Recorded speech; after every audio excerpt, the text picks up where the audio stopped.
I'm Liz Fallbliss, and this is Currents.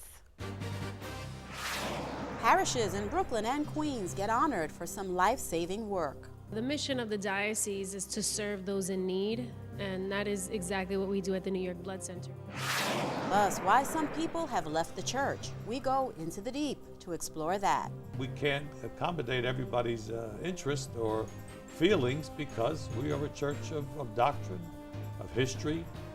We don't change with the opinion polls. And Catholic education is reborn in one local neighborhood. The kids here are learning new things. They're getting better. They're becoming better students. They're learning technology.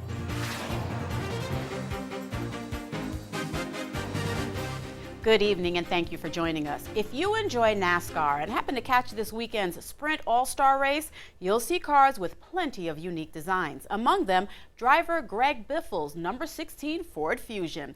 The car will have the names of 33 blood donors painted into its design. The American Red Cross says the names will be part of its Saluting Our All-Stars patriotic paint scheme. According to the Red Cross, donors at its centers provide 40% of the country's blood supply. Well, yesterday at the Immaculate Conception Center in Douglaston, the diocese honored parishioners from across Brooklyn and Queens for their efforts to organize blood drives. Bishop Nicholas DeMarcio and representatives from the New York Blood Center were on hand for that occasion. And our top parish in Brooklyn was actually St. Ephraim's, which had an increase of 126 donations over the prior year, an average of 92 donations per blood drive, and 184 donations total.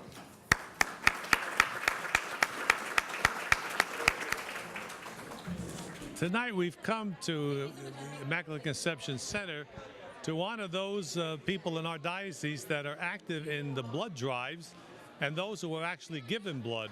The miraculous work that happens in our diocese of giving the gift of life, which is the gift of blood, which is freely given, is truly something to be honored. And that's why we're here tonight. For those of you who don't know a lot about the New York Blood Center, we're more than just a few blood drives. We actually serve more than 20 million people in New York, New Jersey, Connecticut, Pennsylvania. The mission of the diocese is to serve those in need. And that is exactly what we do at the New York Blood Center. We want to get the blood and blood products that patients need so that we can serve their needs. It'll be 3 years ago, and I had open heart surgery. I guess somebody helped me by donating blood.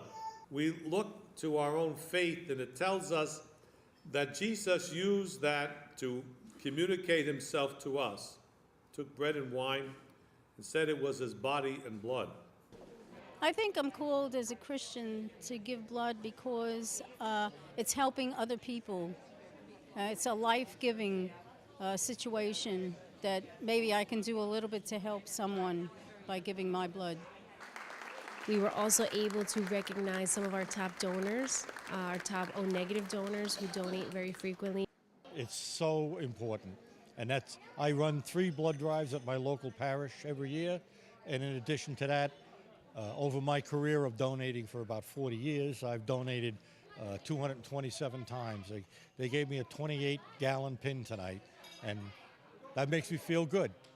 I've had people in the family and relatives that have had need of the services, and I got used to doing it for family members, and then I said, well, why couldn't I do this for other people? I know there are a lot of sick people in this world. I think if people realized how important their giving of blood would, they would probably give more blood. I can't explain why people don't do it.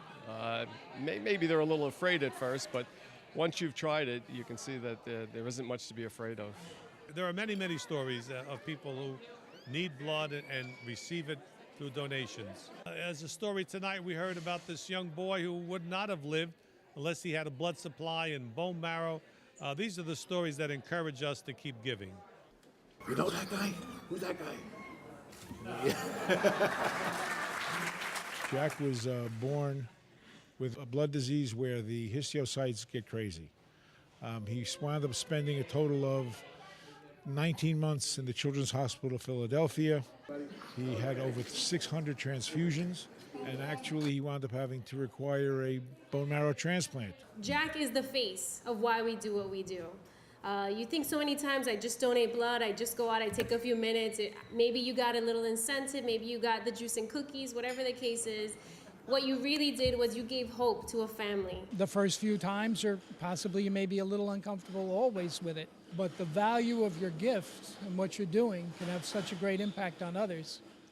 And who knows, maybe someday the wheel will come full around and you'll be the person in need. And stay tuned. There's more currents ahead. A historic day on Wednesday for the country's oldest diocese. We'll have that story and the rest of the day's headlines next.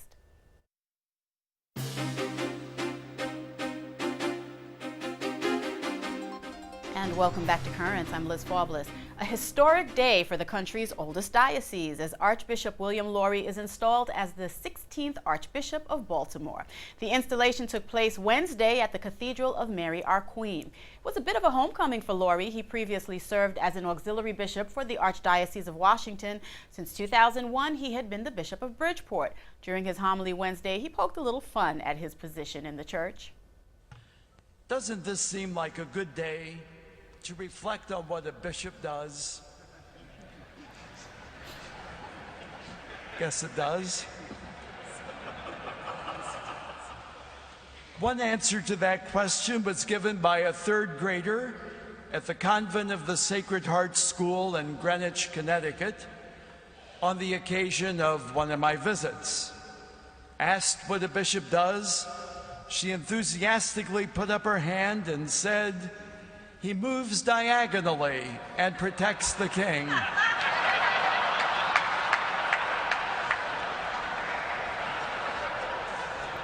So now you know.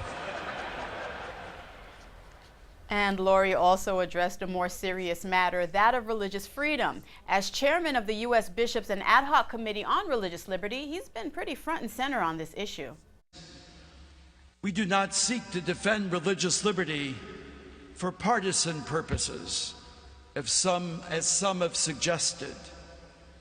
No, we do this because we are lovers of a human dignity that was fashioned and imparted not by the government, but by the Creator. We defend religious liberty because we are lovers of every human person, seeing in the face of every man and woman the face of Christ, who loved us to the end and who now calls on us to love and serve our neighbor with that same love he bestowed on us. And according to Baltimore's Catholic Review, more than 300 priests, bishops, archbishops, and cardinals were in attendance, including New York Archbishop Cardinal Timothy Dolan and retired Archbishop Cardinal Edward Egan. A church in Massachusetts is not winning any popularity contest for a sign on its property. According to the pastor at St. Francis Xavier Church in the Diocese of Fall River, the church's director of pastoral services created the sign that we're seeing here following the recent debate on same-sex marriage. Now, critics were not shy about speaking out against the sign, leaving their own messages outside the church and on the parish's Facebook page. The church's pastor, Monsignor Gerald O'Connor, says his parish has a right to make its message known. We think that we have the right to express our difference of opinion in freedom without the backlash of hatred, and may I say without the backlash of bullying.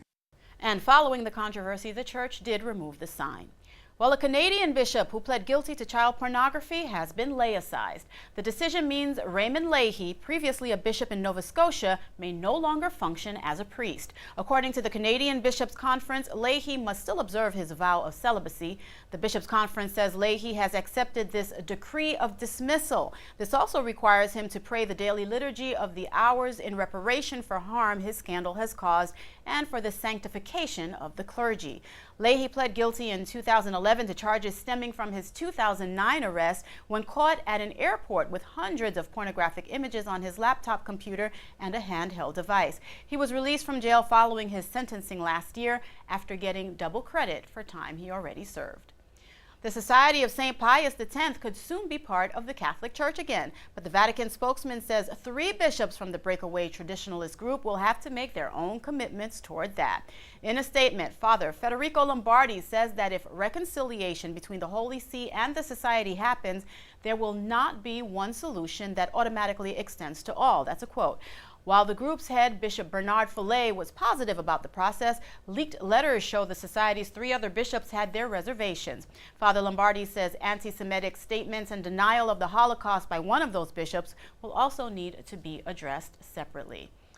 A unique Catholic outreach program gets the thumbs up from the Holy See. Rome Reports has that story.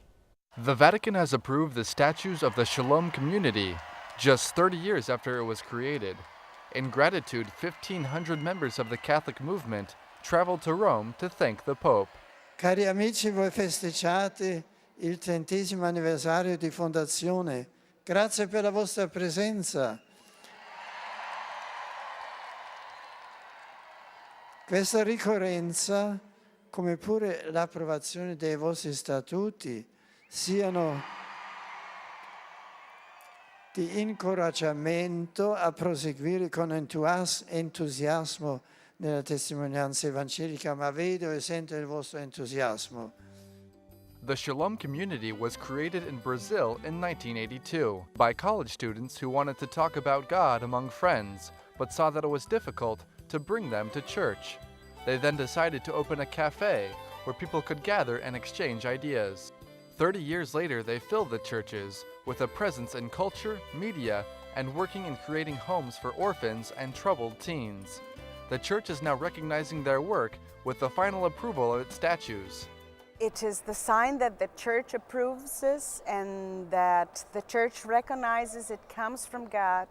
It is an inspiration from God, and it is also a path of holiness. So, in other words, the church says you can go wherever we send you, and also the way of life you've chosen is a way of holiness. The Shalom Catholic community has over 5,000 members and more than 30,000 that participate in its activities. They also have missionaries who leave their towns to help the church in other countries. They now have a presence in 17 countries. And finally, pop star Lady Gaga has been given the stop sign in one Asian country. Authorities have refused to issue a permit for her concert in Indonesia next month over security concerns. At least one Islamic group says Lady Gaga's performance is intended to destroy the nation's morality. According to CNN, conservative Muslims and Islamists are critical of the singer for her revealing costumes and her provocative dancing. Stay tuned, there's more currents ahead. Coming up, the church and lapsed Catholics. Bishop DiMarcio gets to the heart of that matter. And unfortunately, religion is not something cultural. It's something much deeper that goes beyond just the mores of the time.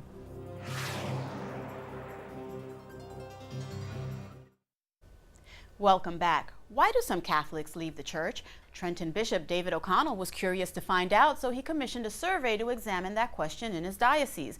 The survey, conducted through Villanova University's Center for the Study of Church Management, actually wound up with a relatively small sample size, 300 non-church-going Catholics. And they provided a varied list of responses, from unfriendly pastors, not allowing women to be priests, to not allowing priests to marry. Well, recently, our news director, Ed Wilkinson, had a chance to speak with Bishop Nicholas DiMarcio for his thoughts on why some Catholics may leave the church. It's this week's Into the Deep. Bishop, welcome back. Good to see you again. Good to be here. Father William Byron recently did a study for the Diocese of Trenton, and he looked at why Catholics don't come to church, why some Catholics don't come to church anymore, why lapsed Catholics don't come to church. What do you think are some of the reasons why people don't come? Well, a lot of it is cultural. I think people have changed their mind about practice of faith and religion. In general, there are too many intervening things that distract people. And people are just lazy sometimes. Mm-hmm. Sundays become a day of leisure, not a day of worship. Before, again, in a culture where everybody went to church, or a lot more people went to church, 60, 70%, well, if you didn't do that, you felt you were out of step. Mm-hmm. Today, it's much less, 30% at the highest, so it's optional. But again, unfortunately, religion is not something cultural. It's something much deeper that goes beyond just the mores of the time. It's our relationship to God. And again, people today perhaps don't see the need for that, developing that relationship. And then you have a lot of things you hear, the two national news magazines for Easter brought out the issue, well, be for Jesus, not for the church. How do you find Jesus without the church? Jesus left us a community. He founded it on a lot of 12 very incompetent people, a trader and somebody else who turned him in anyhow. I mean, there's no perfect church. There's no perfect community. But that's what Jesus left us. He says, you find me through the community. You find me through the Eucharist. You find me in a community of faith, no matter how imperfect it is. So, you can go into the park on Sunday morning and commune with God. It's wonderful. It's good. People can pray.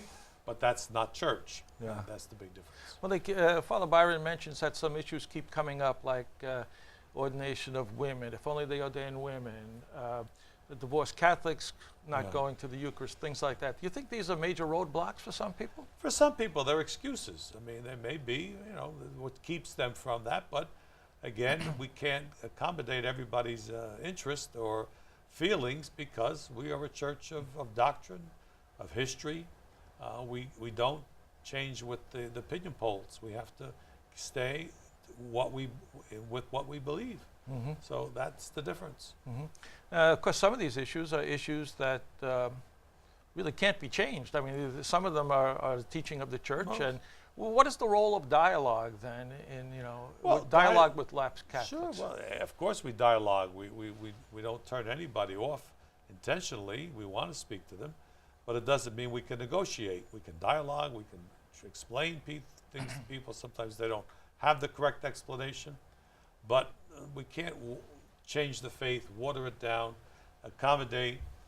This is what many of the other Christian denominations do, and the results are really abysmal. They lose people more than we do. Mm-hmm. So again, we don't make things up to believe in. There's a historical foundation, philosophical, theological foundations for all that we believe. We can defend everything that we say. It doesn't usually fit in the culture of today, where individual freedom trumps everything, but that's the way it is. Yeah. Father Robert Barron wrote a column in the Tablet recently, and he said he was surprised that some people said, well, we were never invited back. Do you think that's a problem, that maybe we should have more outreach to people who no longer come to church? Well, it's true, but how do you do it? It's the media, and that's why we have the net. Hopefully that will bring some people back if they happen to tune in. It is difficult. We've got to use the modern means of communication, all of the things available to us to contact people, to let them know that we are a church that is welcoming, that has open doors, but a church that can't change on the dime or on the circumstances. We go much deeper. Sure. Well, Bishop, again, thanks for being with us. You're welcome. And stay tuned, there's more currents ahead. When we return, a fresh start leads to rejuvenation at a Catholic academy in one Brooklyn neighborhood. Starting over to just make things better, fixing what was broken and just going forward and doing it better than we did it the first time.